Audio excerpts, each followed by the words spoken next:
Insemmilkom jina Karl Xkembri nilqakom għal edizzjoni oħra ta' Antenni Suspettużi, il-podcast ta' Pen Malta mal-awturi ta' żmien.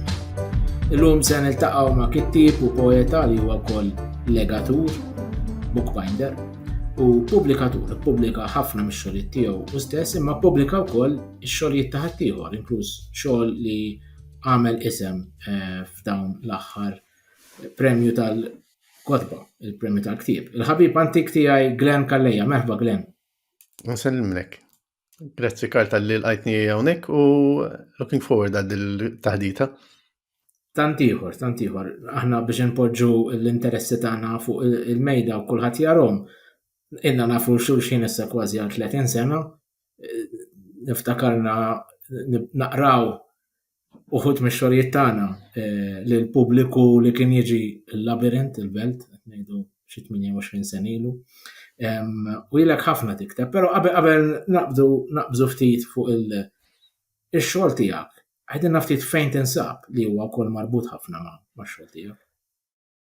Fejn ninsab mhux biss marbut ma' xogħol tiegħi, huwa marbut mal-ħajja personali tiegħi għax fejn trabbejt u fejn kbirt u fejn mort l-iskola. Ninsab fl-aqwa post tad-dinja, fl-isbaħ post tad-dinja li huwa Rabat Malta. Qiegħed fi-Studio Solipsis bħalissa minn fejn nagħmel il-kodba u għamilt diversi avvenimenti u proġetti u x'ma nafx x'in. Hawnhekk qiegħed jiġifieri. Studio Solipsis fejn biex naqbżu mill-ewwel għal dak li qed tagħmel fost ħafna affarijiet li tagħmel inti huwa fejn inti toħroġ tillega timmanifattura bidejk il-kodba, il-notebooks, xogħlijiet tal-arti, xogħlijiet li qed tagħmel bidejk li lek tagħmel issa għal diversi snin fil-ħidma tiegħek li mbagħad eventwalment anke waslu ma nafx faċċata naturali li kellha tikber ma' din il-faċċata tal-pubblikazzjoni bħala pubblikatur kodba Kalleja. Għajdilna ftit minn fejn ġejja din il-passjoni, dik il-kelma naħseb, għal dan ix-xogħol b'idejn li sar parti kbira mill-ħajja tiegħek. Ix-xogħol tal-legar tal-kodba, l-manifatturar tal-kodba, naħseb isegwi mod naturali mill-interess tiegħi fil-letteratura u dawn l-affarijiet. Il-ktieb maħdum bl-idejn mhuwiex wisq differenti minn meta tikkomponi poesija jew meta tikkomponi xogħol letterarju, fis-sens li inti xorta qed titratta esperjenza ta' xi ħadd li ħajuża wara li tagħmilha inti. Ġifieri naraw ninkwadruhom għall-inqas għalija nnifsi meta jkolli kriżi ta' identità ta' jiena x'nagħmel u jiena x'jiena, ngħid orrejt hemm tkomplija bejn li torkestra sensiela ta' xbijat f'sens letterarju u li torkestra esperjenza għall-user tiegħek għal min se juża l-ktieb tiegħek f'sens sensorjali. Għandek il-materjali, għandek il-kuluri, għandek il-qisien differenti, għandek it-taħlit tagħhom flimkien. Ġifieri dik tkomplija naħseb. Il-bidu ovvjament kien ġiet il-letteratura qabel ġiet is-sena tal-legaturija lija f'dak is-sens.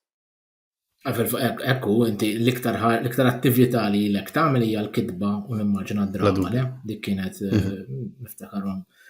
F'ħajja oħra kont ukoll involut fit-teatru. Fit-teatru, eżatt.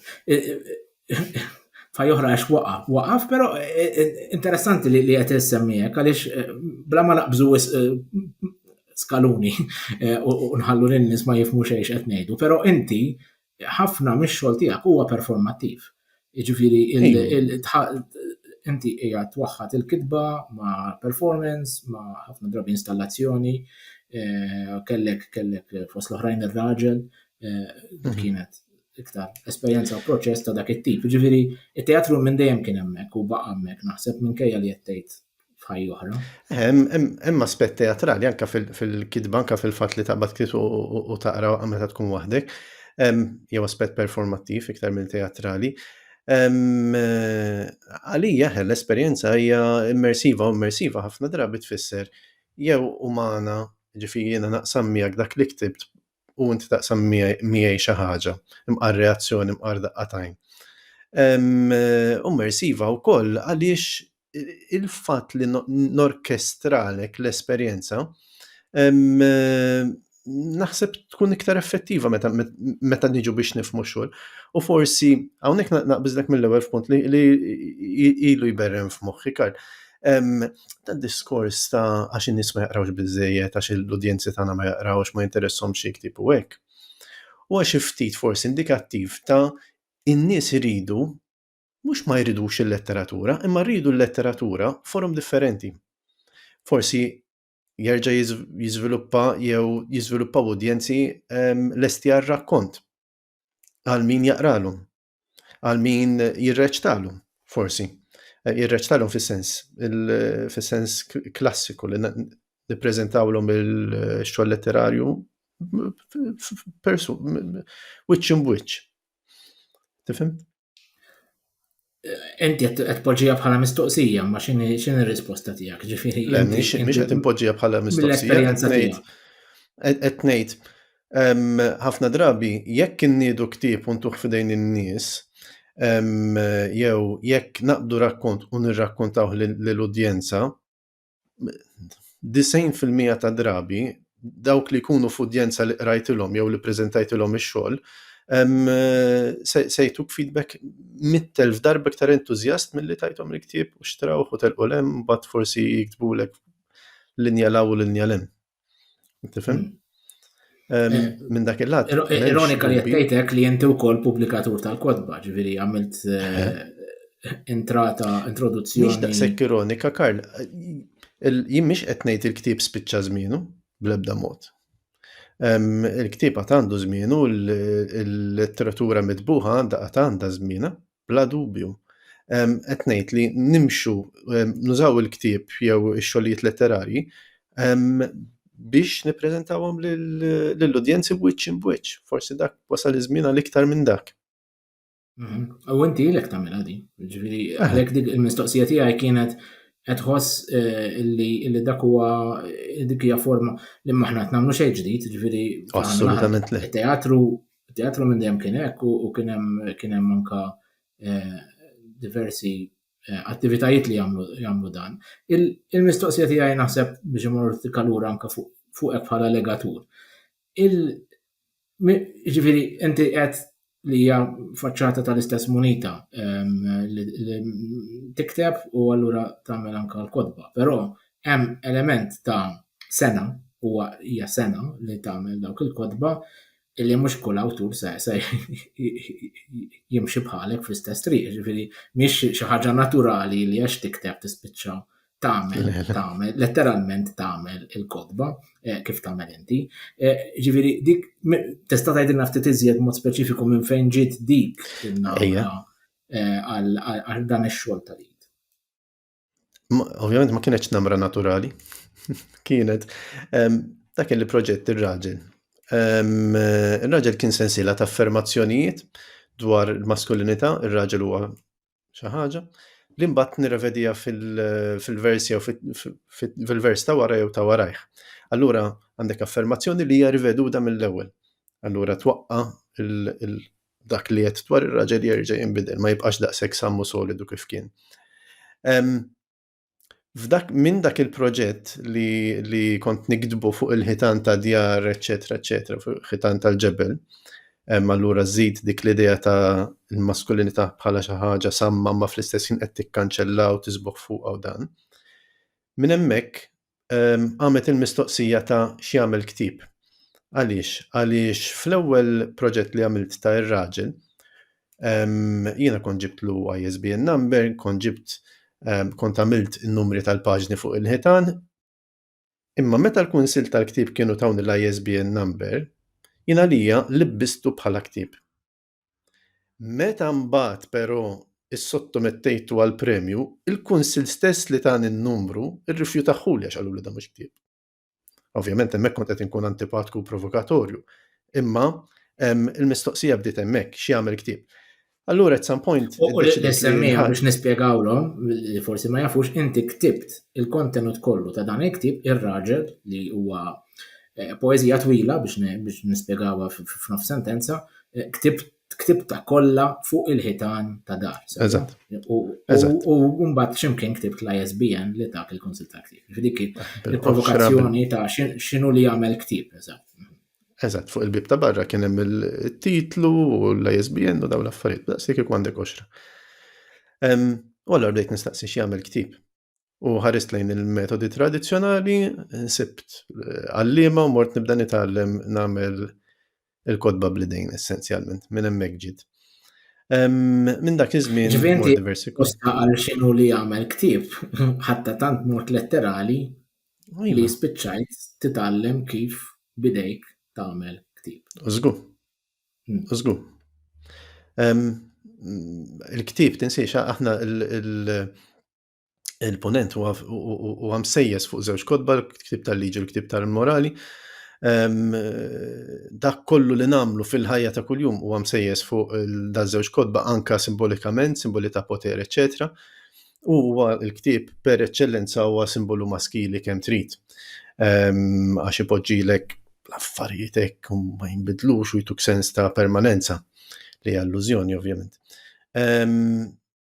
U allura kien jinteressanti li nħares lejn x'jagħmel ktieb anke minn dan l-ambitu ta' poter, ta' awtorità, ta' simbolu li jinbidel ma jinbidilx, eċetera.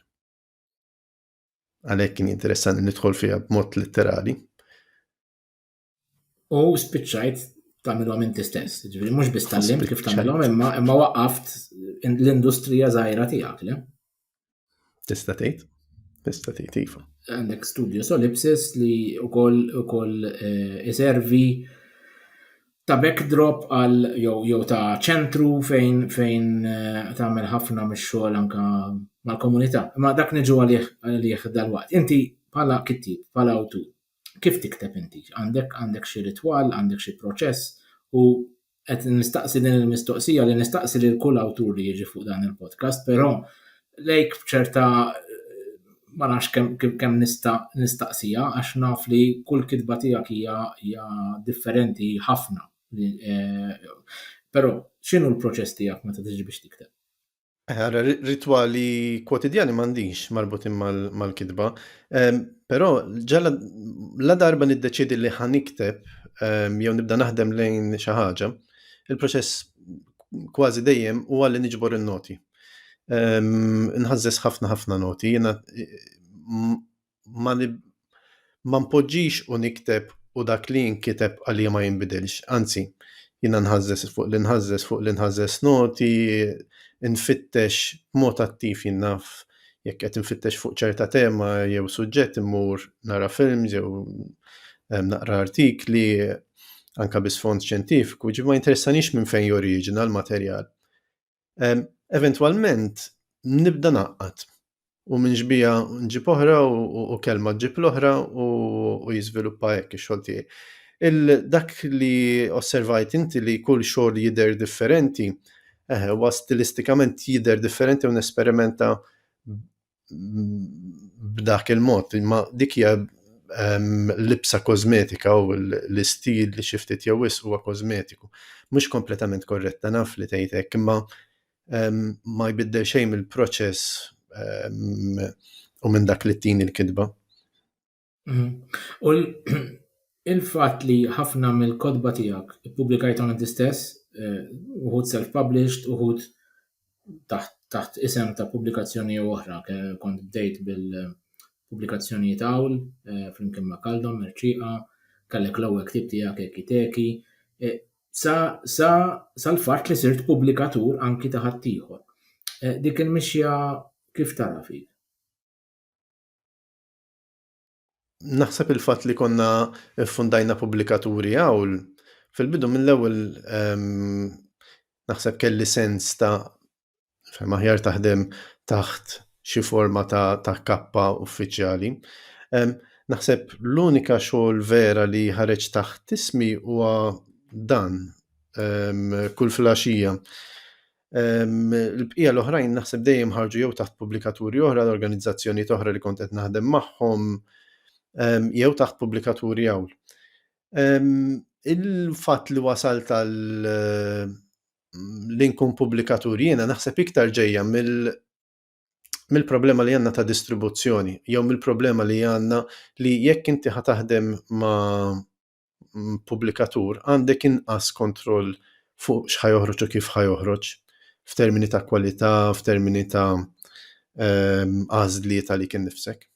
U għalija dawk l-għażliet mhumiex inċidentali, l-għażla tal-karta mhijiex inċidentali, l-għażla tal-format mhijiex inċidentali. Tifhem? Però inti għal darb'oħra mort sal-aħħar tal-kwistjoni u għet mela ħansir pubblikaturi jiena stess. Mhux biss għalik imma għal ħaddieħor. Għaliex kienet importanti li ssir inti l-pubblikatur. Inti dwar ix-xogħol tiegħek nifhem li għandek idejat ta' kif għandek tippreżenta x-xogħlijiet tiegħek u tixtieq li tagħmilha inti stess, però li mbagħad tidħol anke għal ismijiet oħrajn, għal awturi oħrajn, inkluż ġodda li ppreżentajt għall-ewwel darba bħal Sajf ta' Ryan. Kif x'waslek għal dik x'kienet il-qabża li waslitek biex tieħu anke huwa riskju anke finanzjarju? Żewġ affarijiet li jinteressani nara l-ġodda. Kważi b'mod egoistiku jinteressani li il-settur tagħna jiddakkar minn vuċijiet ġodda. U tieni l-aspett ieħor kien pragmatiku, kien hemm talba nies jiġu minħabba x-xogħol li nagħmel, eċetera, eċetera, dejjem ikolli da diskussjonijiet, tistax tgħin, ma nistax ngħinek. Pratikament hekk beda x-xogħol. Iva nista' ngħinek, fil-bidu kont nibagħtu mand nies oħra, jiena ngħinek fil-produzzjoni minti ħuħsib il-pubblikazzjoni ma' xi ħadd ieħor. Hekk kont nagħmel. Kultant xorta nagħmilha, ġifieri għadni nagħmel hekk, għax jien ma nixtieqx nieħu wisq proġetti mhux magħmul biex kodba kellija mhix maħduma biex tkun hekk. Ġifieri kien hemm da żewġ diskussjonijiet, waħda organika li n-nies ikellmuk u jgħidulek tista' xtejni, nistgħu waslu għall-pubblikazzjoni dak li ħadd deċiżjoni ftit differenti minn pubblikaturi oħra hija li ma niddistribwixxix fil-ħwienet bħalma jagħmlu pubblikaturi oħra. Primarjament għaliex għandna essenzjalment duopoli fejn jidħol distribuzzjoni brati disgustanti skont jiena li nisparaw f'saqajna meta xi ħadd joħodlok iktar minn 50% fuq il-prezz tal-bejħ, qed jisir hekk. Allura dik irreżistejta bħala pubblikatur. Issa, min jixtieq li x-xogħol tiegħu ikun dej il-Twisties u l-Coca-Cola, għalija mhix problema, ma jien mhux ħanamillu dak is-servizz. Tifhem? U allura kif inhu l-mudell tal-beħ tiegħek huwa kollu online kif? Jew online jew xi ħwienet magħżula jew direttament ma' nies li nafu. Li xorta fir-realtajiet tagħna aħna tant aħna aċċessibbli li din tista' taħdem bħala mudell. Tifhem? Taħdem profittabbli. Għadni ma perfezzjonajtux le kont se ngħid. Għadni ma perfezzjonajtux bħala mudell. Imma xi ħaġa li naħseb ħafna fuqha fil-fatt. Għax ġenwinament naħseb li tellifna bħala settur. Ma meta tgħid għadek ma perfezzjonajtux, ġifieri għadek m'intix tagħmel biżjed liħ daqskemm tixtieq jew għadek ħafna l-bogħod. Fem, xi kodba jaħdmulek, xi kodba ma jaħdmulekx. Dan bħal kull negozju, inti kultant tbieħ kannestru l-arinġ u tiġi l-għada u ma tbieħ xejn l-arinġ. Qed tifhem? Diffiċli biex tgħid li xi ħaġa ħa taħdem dejjem, kwalunkwe mudell jaħdem dejjem. Diffiċli għaliex inti tippubblika varjetà bejn poeżiji u romanzi, naħseb dik ukoll hija parti mill-kwestjoni wieħed xi jrid jixtri ċerta. Iva, u tinsiex. Tinsiex kodba għallejja bħala pubblikaturi ilu sentejn biss. Sentejn mhuma xejn. Għadna qasamet l-iżbalji kollha li għandi nagħmel. Tifhem? Però kellek ukoll ġifri fost l-oħrajn il-ktieb ta' Ryan Sajf li kien fost il-finalisti tal-Konsil tal-Premju Nazzjonali tal-Ktieb. Kien hemm Sajf, kien hemm Taw ta' Kaldom Mirċieqa li kienu wkoll fil-finalisti. Kien hemm Maxxatta ta' Marisk, l-ewwel wieħed li ħriġt ukoll kien mal-finalisti. U kien hemm Tita Tmiss l-Art li wkoll kien mal-finalisti. Ġifieri l-erba' pubblikazzjonijiet tal-2022 kienu l-erba li huma fil-finalisti. Li għalija ma rbaħna xejn, imma bdejna bit-tajjeb. Mela, biex nitlu ftit iktar fil-kitbit tiegħek, inti mistoqsija li għandi għalik, inti fil-poeżija tiegħek tħobb ħafna tilab bil-kliem, tivvintaħ il-kliem, li tista' tgħid hija waħda mill-funzjonijiet tal-kitba ovvjament, però inti tagħmlu b'mod qawwi minn dejjem u tagħmlu b'mod naħseb konsistenti. Għal min tikteb inti? Nikteb għal kull min jaqra. Nilab bil-kliem ma nafx minix ċer dwar dik. Kienet naħseb nafx qed tgħid kienet iktar interess tiegħi fil-bidu forsi, biex 25 sen ilu kont nilab iktar bil-kliem. Nħoss li xi 15 sen ilu law naħseb iktar kien jinteressani d-dokumentattiv, jiġifieri kitbiet marbutin ma' stejjer jew suġġetti jew speċifiċi. Jiġifieri l-kliem fih innifsu baqa' m'għadux daqs ta' interess daqs kemm kien qabel għalija x'aktarx. Għal min nikteb naħseb għal kull min jaqra jew lest li jismani jew Għandek idea ta' xi ħadd naħseb ma nafx. tikteb? Ġieli jkollok tgħid tara din min jaf kieku jaqra Carli u min jaf kieku jaqra Peppi, ma nafx. Ġieli jkun hemm dik mhix preokkupazzjoni kbira għalija fil-verità. Pjuttost nassumi li ħadd mhu jaqru. Għaliex tassumijek? Għax m'għandix illużjonijiet, naf li s-suq tagħna huwa vera żgħir, l-interess huwa iżgħar, naf li ħafna mix-xogħol tiegħi huwa xi ftit jew wisq impenjattiv, ma jtik storja ħafifa u ħelwa. Allura m'għandix illużjonijiet li se jinqara minn eluf ta' nies. Qed nieħu gost li semmejt inti di, meta tgħid xogħol li huwa impenjattiv. Fi kliem ieħor, naħseb biex innażżawha ftit mill-letterarjetà tagħha, xogħolok huwa pjuttost diffiċli biex jinftiem within inverted commas jinftiem tista' tiftaħ ħafna mistoqsijiet oħra, però li wieħed jaqra u jgħid illum rajt storja ta' Glenn. Le, ħafna drabi tittaqra aktar minn darba u dik hija deċiżjoni konxja. Iva, hija deċiżjoni konxja ħafna. Jiena ma niktebx pereżempju poeżija dwar xi ħaġa. Jiena nikkomponi biex bijat u nġibhom flimkien, nħabbathom flimkien u nara x'joħroġ.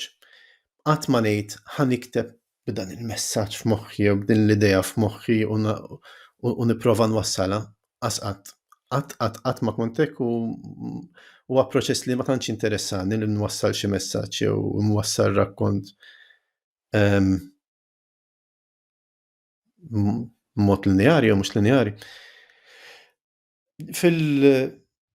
Fil-proża ġieli ktibt stejjer, novelli, hemmhekk qed ikkomponi xorta biex biha differenti li jiltaqgħu flimkien, saf fuq saf.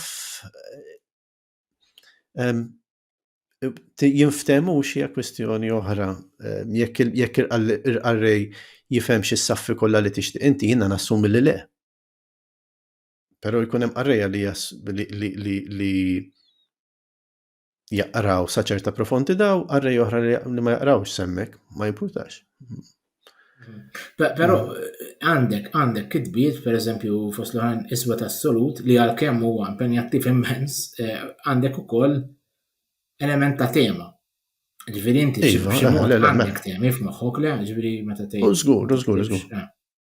Le. Dik ma il-fatt li tikteb hekk misaffi anke kważi kontradittorju paradossali flimkien, ma jfissirx li inti ma tistax iżomm ma' parametri preċiżi, anzi. U s-Iswed Assolut mhux hekk biss anke metrikament iżomm parametri stretti ħafna. U żgur. Mela ma jisklux it-temi fl-Iswed Assolut huwa fost l-oħrajn istejjer tal-immigrazzjoni mill-Afrika lejn Malta u l-Ewropa. F'dak il-każ. U din hija tema li ċertament jitrattaw ħafna awturi Maltin naħseb inevitabilment għaliex hija xi ħaġa li anka mod jew ieħor, però inti trattajta b'mod pjuttost iffukat, jekk nistgħu ngħidu hekk f'dan il-ktieb. Il-mistoqsija tiegħi hija di, dak li tara li qed jiġri madwarek, jiġifieri mill-immigrazzjoni sa bħalissa l-ġenoċidju f'Gaza, sa l-iżvilupp tal-intelligenza artifiċjali, biex ngħidu hekk. Kif jeffettwak dan kollu bħala awtur lilek, kif jispirak jew kif jimmotivak jekk xejn biex għax tikteb dwar dawn l-affarijiet, inkluż l-intelligenza artifiċjali, però m'intix li kif kontettajt qabel m'intix l-awtur ovvju ta' impenn ovvju pereżempju favur jew kontra impenn soċjali jew politiku, però qed tikteb dwar da kollu xorta. Ġifieri kif jaffettwak dak li qed jiġri madwarek? Il-veduta tiegħi dwar l-impenn soċjali, jien naħseb l-impenn lejn il-kitba li l-kitba tagħna tkun nuanced l-ewwel nies mhijiex ridotta għal slogan wieħed jew għal messaġġ wieħed jew għal pożizzjoni stretta waħda li ma tinbidilx, naħseb dik huwa l-ikbar impenn politiku tiegħi. Apparti l-impenn politiku ieħor tiegħi huwa dan l-istudju, il-fatt li nipprova nżomm spazju indipendenti għaddej. Għalija dik huwa impenn politiku, però dak diskors ieħor. Il-ġrajiet kurrenti li jkunu għaddejjin jolqtuni, ovvjament ma nistax nevithom, ma nistax nagħlaq għajnejja, però nafu kolli ma nistax insolvihom. U nara prepotenti ħafna u nara protagonizmu bażwi meta aħna minn għalina x'nikdbu poeżija dwar ġenoċidju se nsolvu xi ħaġa. Laqqas l-għarfien mhux se nżidu tagħha. Skont jiena. Ovvjament Ma naħsibx li hawn ħafna awturi li jaħsbu li se jsolvu ġenoċidju billi jiktbu dwaru. Ma nafx, jiena qasbis nazzarda nagħmilha u purament għax ma nistax nifhem għaliex għandi nikteb xi ħaġa li m'iniex kompetenti nikteb dwarha li ma solvi xejn, li ma ħattini ebda insight personalment, ma sempliċement mhix. Ma solvi xi tajt bija Glenn, fis-sens li inti qed tikteb dwar ħafna xorti bla ma solvihom, l-arti il-kitba ma solvi xejn politiċi. Ma xorta tikteb, ġifieri inti qed tagħżel ma tiktibx biex ngħidu hekk dwar Gaza, għadek kif li għax ma tistax issolvi il-ġenoċidju ta' Gaza. Ir-risposta tiegħi hija inti ma solvi xejn anke meta tikteb dwar in-nies bil-kanċer fost l-oħrajn. Xi tajt bija li ssolvi, xi trid issolvi u inti x'issolvi. L-mistoqsija tiegħek kienet dwar kif jolqtuni ġrajiet kurrenti u kif nintegrom fix-xogħol tiegħi. Qedlek bil-kontra fil-fatt. Ma nħoss li nista' nintegrom fix-xogħol tiegħi b'mod ovvju. Min-naħa l-oħra il-fatt il-mod kif nikteb l-infittex fil-ġbija tu hekk. Għalija biex nidħlu fil-klixe, tiftixa fl-umanità, fin-nuance, fl-isfumaturi kollha possibbli ta' ċirkostanza. U b'dak il-mod nintegrom anke meta qed nikteb dwar il-kankru, l-sopravvissuti, dwar l-istejjer ta' migrazzjoni mill-Afrika, eċetera, eċetera. Ovvjament jiena ma nħalli ebda farka differenza f'dawn l-istejjer. L-unika differenza li ħansib forsi huwa kif nartikola għalija nnifsi das-sitwazzjonijiet kważi b'mod egoistiku. Qed tifhem? Ma m'għandix illużjonijiet li dak li qed nikteb jiena se jwassal għal xi rivoluzzjoni xejn minn dan. U l-mistoqsija tiegħi batlek fuq il-kelma li użajt inti li solvi fis-sens li naħseb hija pjuttost mentalità antikwata ta' letteratura li taħseb li se solvi, ġifieri dak huwa realiżmu soċjali. Meta għadna nitkellmu dwar għandek raġun tgħidek, però għadna nitkellmu dwar letteratura ta' protesta, eċetera, eċetera. għalija id-diskors kollu tal-letteratura ta' protesta u daw hemmhekk qiegħed u passek hemm trid hemmhekk qiegħed. F'dad diskors ta' aħna nieħdu pożizzjoni u din il-pożizzjoni tagħna bħalli kieku d-dinja jinteressa mill-pożizzjoni ta' Glenn Kalleja fuq il-ġenoċidju ta' kemm tkun prepotenti biex taħseb li d-dinja jimpurta minnek? Qed tifhem? Jien hekk inħossha imma l-faċċata l-oħra ta' dak l-argument, il-faċċata l-oħra ta' dak l-argument hija li hemm nies b'influwenza li ġejja mill-pjattaforma tal-arti li jħossu li għandhom il-mument huwa l-waqt bħalma kien il-waqt pereżempju fit-tieni gwerra dinjija, bħalma kien il-waqt waqt il-ġenoċidju ta' Rwanda li jieħdu pożizzjoni biex ma nara xejn kontradittorju mal-mod kif inti tirrelata ma dak li għaddej. Fis-sens li wieħed jista' juża l-pożizzjoni tiegħu l-pjattaforma li tagħtu il-letteratura jekk tagħtilu biex jew il-mużika jew l-arti biex jgħid dan huwa mument kruċjali fl-umanità tagħna fejn qegħdin aħna jekk għandu nkunu dupliċitużi, ipokriti fil-manifestar ta' drittijiet universali ta' bniedem. Jekk il-persuna għandha l-privileġġ ta' pożizzjoni influenti, forsi dik il-persuna żgur mhux Glenn Kalleja. Dik hija konsiderazzjoni individwali li mbagħad kull wieħed waħda minnha jridu jagħmel. Però biex imorru inti diġà dejt għalih għandek iktieb kull filgħaxija kif ma labex nienu tmut saħħet il-jum. U għatitlu meħud minn poezija ta' Anton Buttigieg, poezija sabiħa immens, il-kabbis tal-fanali. Inti f'dan il-ktieb titkellem ma' pazjenti, sopravvissuti, raba ta' vittmi tal-kanċer. U bnejtu fuq nammaġina sijat u jiem sħaħ ta' intervisti ma' ħafna minn dawn in-nies, ħafna nies li kellimt proċess twil li għaddew mill-kemoterapija, bdil totali f'ġisimhom, bdil fil-familji tagħhom fejn il-raba. L-ewwel nett, għaliex għażilt din it-tema, għaliex għażilt il-kanċer b'mod tant speċifiku, ovvjament qed nitkellmu fuq il-mewt, però inti b'mort tal-kanċer ma mort xi ħaġa oħra, u għaliex mort għalija u kif effettwak, kif x'impatt ħalla dan il-proċess fuqek. Il-kankru f'Malta kien hemm dak iż-żmien kien hemm statistika li turi li essenzjalment tolqot il-kulħadd. Hija kważi epidemija.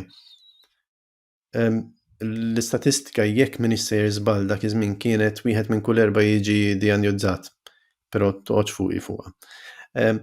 Dak ifisser jekk huwa l-każ by extension. Żgur xi tip ta' kankru partikolari. Dak ifisser by extension li pratikament tolqot il-kulħadd jekk mhux direttament fil-familja l-inqas ekonomikament ngħidu hekk. U minn din l-idea li dan huwa fenomenu li għall-inqas Malta huwa universali, qed mela għandna bżonn nartikolaw għal ħaġa, għandna bżonn nartikolaw l-esperjenza tagħna ta' dal ħafna drabi jsejjaħ mostru, eċċetera. Li huwa interessanti bil-kankru huwa li ħafna drabi id-dijanjosi tinħass bħala kundanna tal-mewt, sentenza tal-mewt. Fil-verità ħafna drabi ma tkunx, imma hemm drabi fejn tkun. Il-marbut ma' dad-diskors kien hemm id-diskors kollu ta' il-lingwa, jiġifieri meta inti tuk dijanjosi ta' xi ftit jew drastika se ssib ruħek darek mal-ħajt, eżistenzjalment darek mal-ħajt, tibda tistaqsi okej, meta mmut issa? U fil-kuntest mediku Malti, ħafna drabi dik issir f'lingwa li mhijiex tiegħek.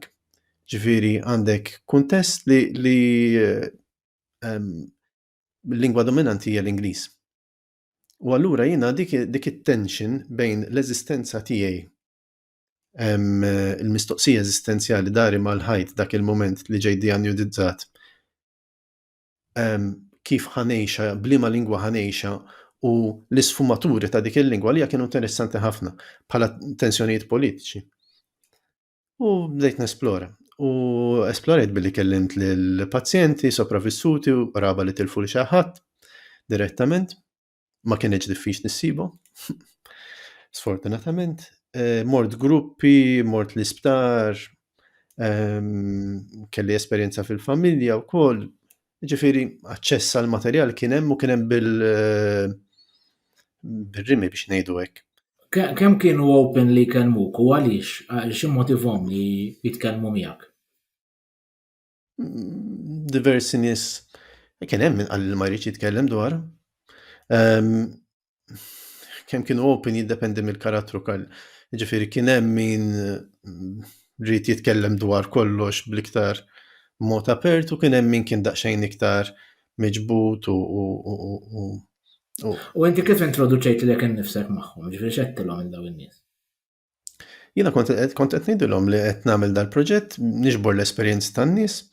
Mhix daqshekk diffiċli biex jifhmu n-nies li int interessat għaliex verament tolqot il-kulħadd. Li kien interessanti għalih huwa kien il-bidliet, allura hija xi ħaġa li pereżempju l-pazjenti jirrelataw ħafna magħha, ġifieri l-bidla minn qabel id-dijanjosi u għal wara. Qabel it-trattament u waqt u wara t-trattament. L-univers tiegħek kien bidel. U dawk kienu ħafna drabi aperti u lesti li jitkellmu ħafna dwar dak. Mill-mistoqsijiet serji ta' okay, issa spiċċawna l-flus x'se nagħmlu għax din hija problema kbira, għal kwistjonijiet ta' suwiċidju, ta' ħsibiet ta' suwiċidju, għal kwistjonijiet li għalija minn barra kienu jidhru banali, tlift il-mustaċċi. Qas naraf li l-nifsi wara 40 sena bil-mustaċċi. U traġedja. It-traġedja kienet mhux kif qed iħossu li tilef il-mustaċċi. Li għalina hija banali. Mbagħad hemm ħafna transferenzi, ġifieri naf affarijiet li s-soltu ma kontx ġibhom bi kbar, titlef il-kartiera jew titlef naf f'każ minnhom it-tessera tal-partit. Niftakar. Ma setax isib it-tessera tal-partit u f'daqqa waħda waqgħet id-dinja. Affarijiet li fil-kors tal-ħajja tkun normali ma kienux se jkunu problemi kbar, tifhem? Kien interessanti minn dawn l-intervisti kollha. Ma nafx tallimt xi ħaġa, fil-fatt ma nafx tallimt xi ħaġa li jibqa' f'moħħi però huwa li naħseb ħareġ bis-saħħa ħafna li dak li nqisu banali minn barra ħafna drabi għal ħadd ieħor ma jkunx banali xejn, anzi jkunu ħwejjeġ serji. Bħal din, bħal każ tal-mustaċċi pereżempju jew tat-tessera. Jew kwistjonijiet serji sal-punt li inti fid-daħla tgħid li permezz ta' dawn l-intervisti qed tipprova tara x'wiċċ għandha t-theddida tal-mewt. Ġifieri hija mistoqsija serjissima. X'wiċċ rajtilha inti, x'uċuħ rajtilha din il-mewt, it-theddida tal-mewt? Mill-ġdid reġgħu ħarġu l-mistoqsijiet ta' maskin femminil, ġifieri anke meta ppreżentajna l-ktieb, jiena qsamt il-gruppi ta' meta ppreżentajt il-ktieb ġifieri rajt, qsamt l-udjenzi fir-irġiel u qsamthom f'nisa. Għaliex għax it-theddida lill-irġiel kienet differenti mit-theddida għan-nisa sempliċement għax għandna ġisma differenti. Hemm approaches totalment differenti. Ħafna drabi l-irġiel jibqgħu din l-idea ta' ħan nikkontrolla, rrid nikkontrolla, eċetera, fil-waqt li ħafna nisa kien hemm l-diskors kien differenti għall-inqas miegħi. Kien hemm iktar pereżempju d-diskors tal-gwerra ma' xi nisa. Niftakru biċ-ċar li ħan iġġildula din ħaġa, ħan irreżistu bil-mod tagħna. Kien ukoll dak iż-żmien fejn kien hemm żewġ stejjer pubbliċi ħafna marbuta mal-kankru. Kien hemm ta' Nirvana Zoppardi u ta' Annabel, insejt xkun jew Annabel. It-tnejn kienu ħarġu b'mod pubbliku ħafna. Nirvana kienet irreżistiet kull trattament sakemm ħallitna u Annabel kienet inxteħtet titkellem di bħala esperjenza spiritwali li għalija kienet ukoll interessanti. Fl-aħħar kulħadd taffettwa bil-mod tiegħu wkoll, ġifieri naħseb. Kulħadd jażel li jaffaċċja bil-mod tiegħu. Inti fost il-kitbiet l-iktar riċenti tiegħek kellek somnu li inqara però għadu mhux ippubblikat huwa dwar in-nas le nistgħu ngħidu hekk rajtu fil-Kappella tal-Ġiżwiti f'jum il-Mejtin f'Novembru li għadda tas-sena l-oħra. X'tista' tgħidilna fuq dan ix-xogħol u forsi anke x-xogħol li qed taħdem fuq issa?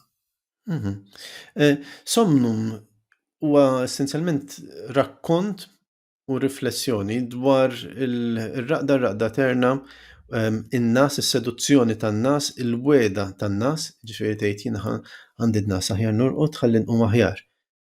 Dik hija illużjoni għax inti mhux neċessarjament għandek in-nas ħatorqod u ħatqum aħjar. Ebda waħda minn dawk il-konklużjonijiet ma taf fil-verità.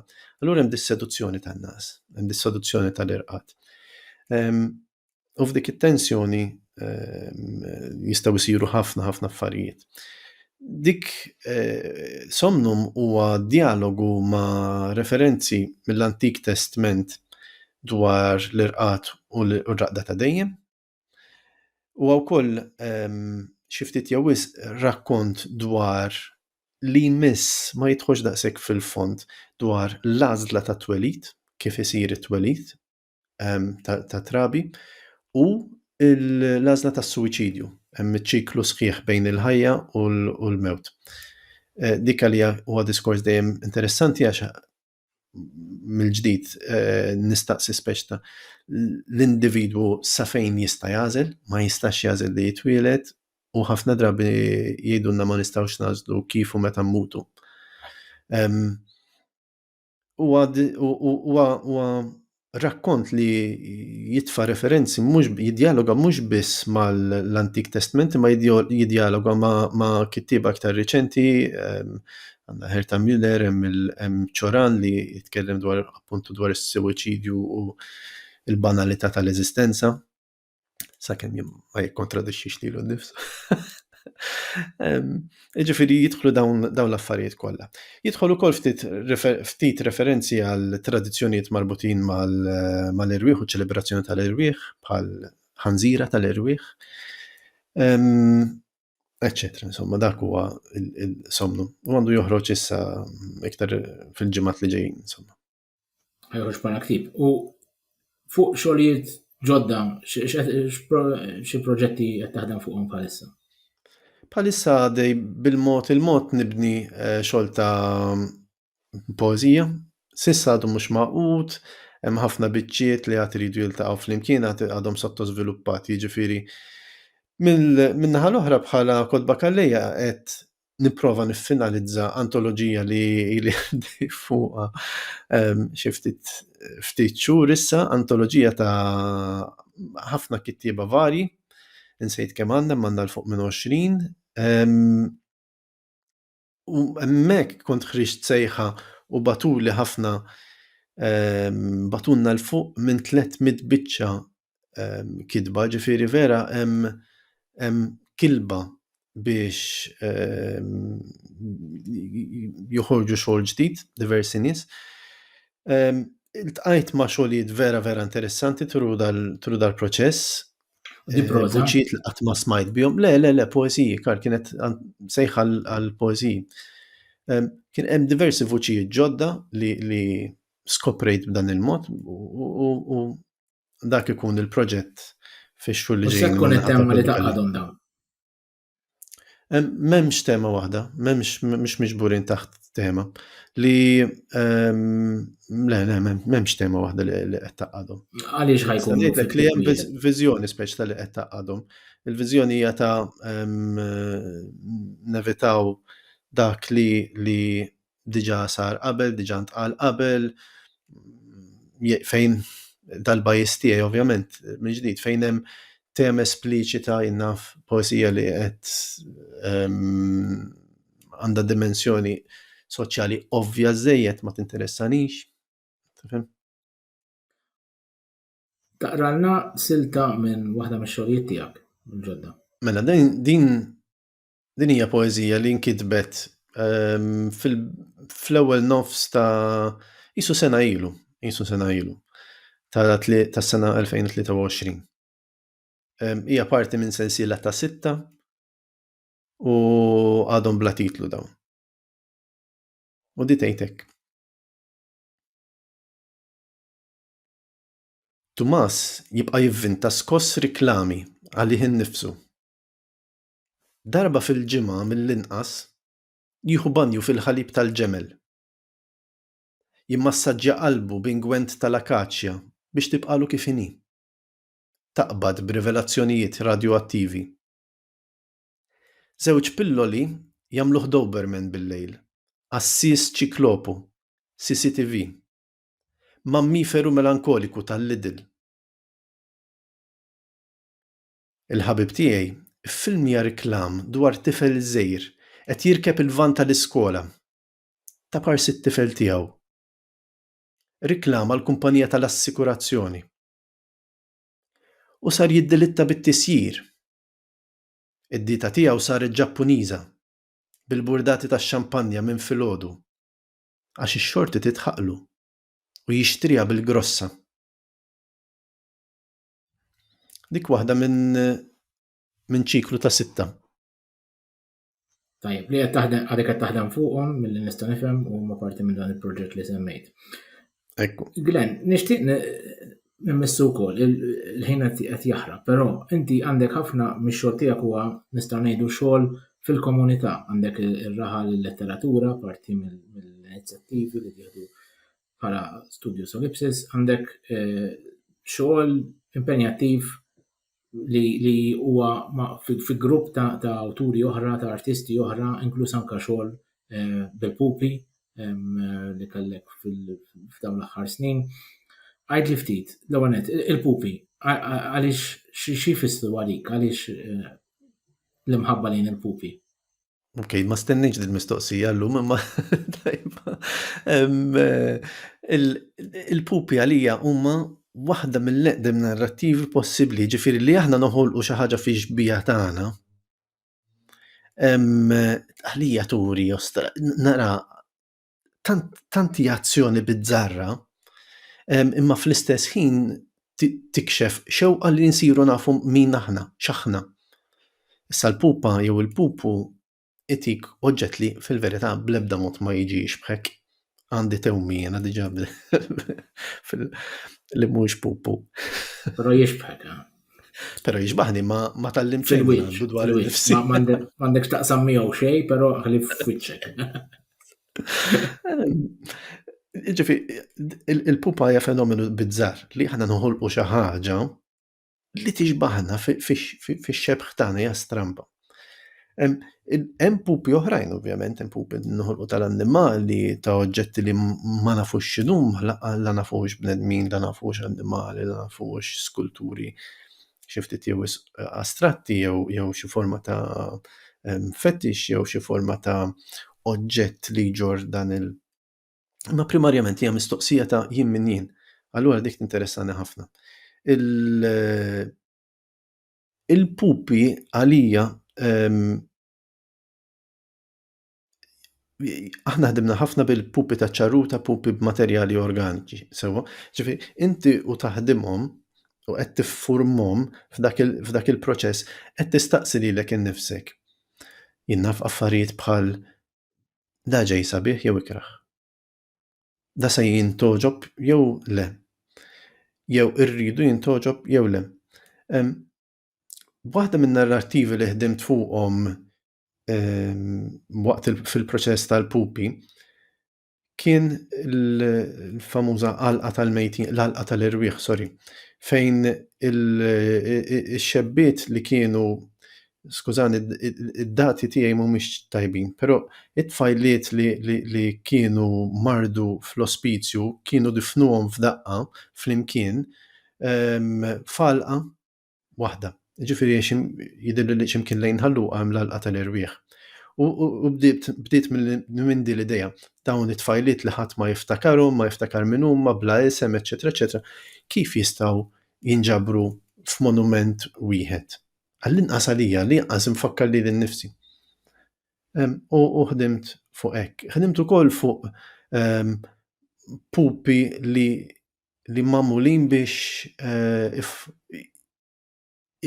ibeżżaw jew igerxu jew biex juru l-parti oskura tagħna stess. Huma pupi li pereżempju għandhom ma'onhom għandhom ħajt twil ħafna, qisu qed jinġbed lejn min qed jarahom hekk kienu ppreżentati b'ħajt twil, lura huma estensjoni bħal ektoplasmi. Kien hemm dat tip ta' diskorsi għaddejjin, huma dejjem qisu din l-idea ta' projezzjoni tal-persuna għamma, kważi dejjem. U xtaqt naqsam dal-proċess, xtaqt naqsam din l-idea li il-pupa mhix ovvjament biss ġugarell, il-pupu huwa oġġett li minn ġdid bħal xi kotba ma jistgħux jiġu konsmati imma huma l-eqreb ħaġa lejk innifsek. Fil-qosor?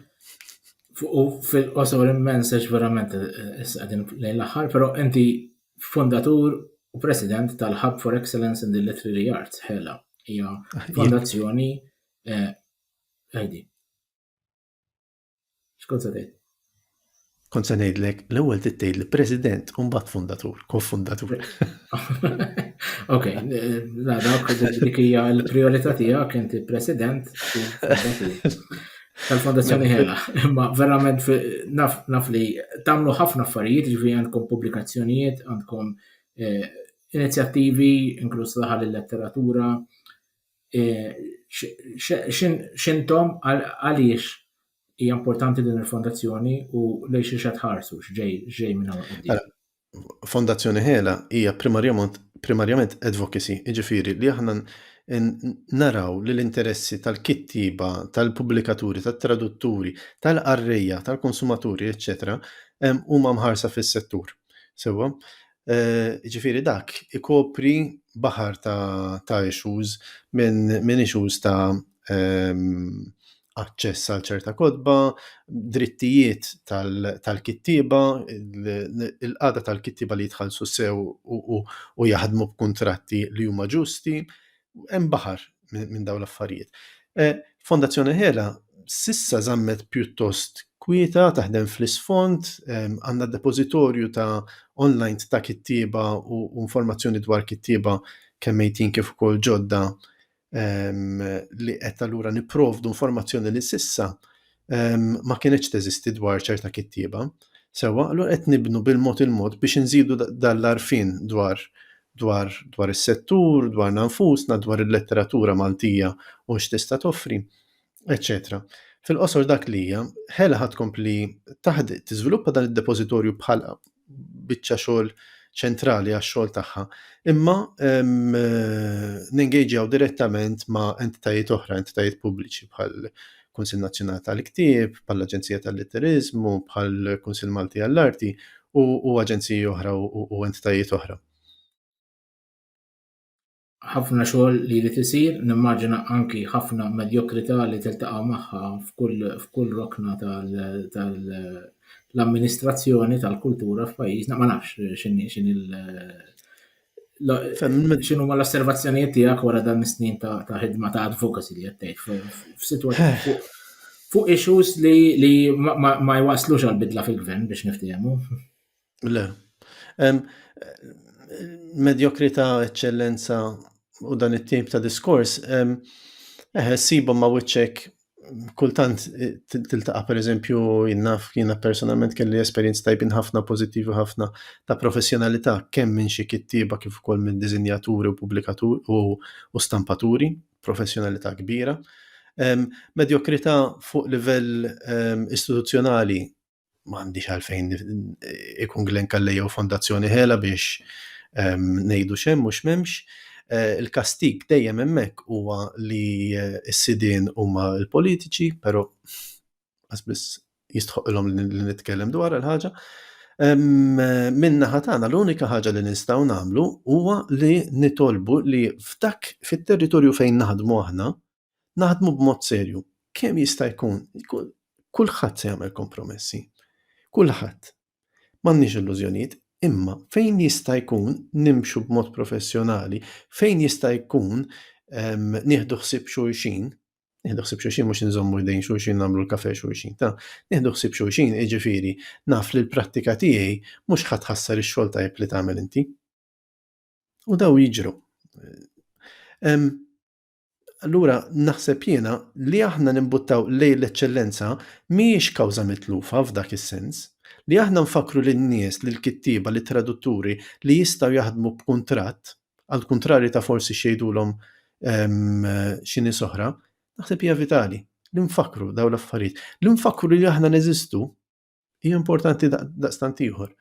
Nisparaw f'saqajna meta nippruvaw nkunu protagonisti ftit iżejjed, għax din ovvjament tiġri wkoll b'ċerta sens ta' vanità li aħna ħansolvu kollox forsi għalhekk kien id-diskors tal-bidu tiegħi aħna ma ħansolvux. Dak il-protagonizmu ma jagħmilx ġid. Però qiegħed hemmhekk kultant ma jimpurtax huwa parti mill-loġija tagħna. Meta inti tipproġetta ruħek bħala ħabb ta' eċċellenza tistenna li wieħed ħajistaqsi inti biex ikollok l-eċċellenza trid issolvi ħafna mill-problemi sistematiċi li għandna fil-mod ta' kif nitrattaw il-kultura u l-arti. Problemi sistematiċi, eżatt. Dawk mhux protagonizmu huwa importanti li wieħed jekk ħatkun ħatamel l-advocacy fuq dawn l-affarijiet din mhix kwistjoni ta' protagonizmu ma li wieħed eventwalment meta ma tasalx għax inti qed tgħid li qed taħdmu ħafna minn warak u inti naħseb ħajkun hemm mument fejn tgħidu jinnaf qabel elezzjoni jew meta pereżempju qed jiġi diskuss budget pereżempju huwa importanti li tagħmlu ċerta pronunzjonijiet dwar politika. Eżatt. Fil-fatt hekk jiġri Karl jinnaf dis-sena ma minniex, però snin ta' qabel ġieli batna il-feedback tagħna pereżempju għal pre-budget pereżempju, proposti għal budget, ovvjament iva, dak it-tip ta' xogħol sar. Li nżidu l-għarfien dwar dal ċerta bżonnijiet sistematiċi bla dubju li jsiru. Meta kien hemm issues fejn kellna nitkellmu għallejna rasna wkoll. Anke bħala PEN Malta ingħaqadna fuq. Eżatt, anke bħala PEN organizzazzjoni toħra, assolutament. Anzi. Glenn, tarilna l-ħin ħajkonna nieqfu hemm, naħseb ftaħna ftit ta' kapitlu li jeħtieġ programm għalih innifsu, però illum skappana l-ħin, grazzi ħafna tal-li tajtna dan il-ħin tiegħek. Grazzi lilkom u proset. Grazzi lil Klera Zoffardi li tgħinni bir-riċerka kull ġimgħa. Grazzi wkoll lis-semmija li jingħaqdu magħna f'dan il-podcast. Antenni Suspettużi, il-podcast ta' PEN Malta. Ħalluna l-mistoqsijiet u l-kummenti tagħkom fuq Twitter, il-Facebook u l-YouTube ta' PEN Malta u komplu seguna kull ġimgħa b'episodju ġdid nhar ta' tlieta. Niltaqgħu il-ġimgħa d-dieħla.